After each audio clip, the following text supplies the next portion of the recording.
Frame control is gang control. This is just the facts of it, right? We touched on this, I believe, in a conversation I was talking about, like navigating the world.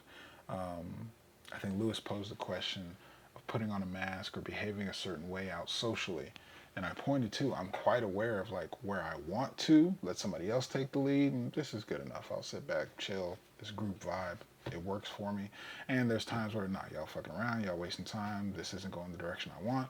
I assert my lead or I exit and assert myself to go create my life. I'm bored with this. That kind of frame control. Why? Because people and your feminine partners will challenge your frame.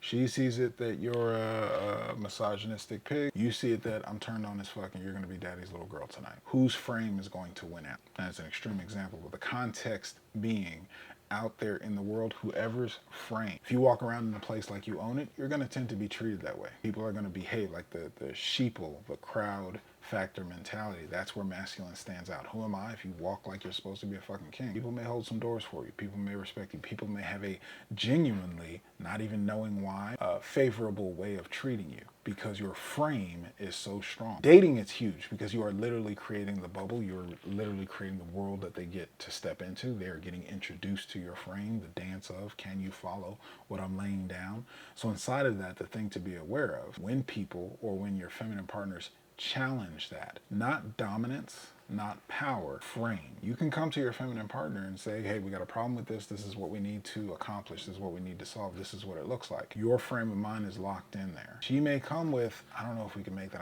Are you so certain? I don't really feel like it might not be worth the attempt for. Oh, well, I guess, you may be right. Or it's a lack of frame, just that grounding. It's not that you're swayed. It's not that you can't be open to a discussion. It's not that you can't take in consideration, especially those that you are leading and responsible for. The context is life. You may have the next best thing since sliced bread. But if you don't have the frame that this is going to be, if I didn't have the conversation for mature masculinity in a modern world as a valuable thing, we might not be in this space right now.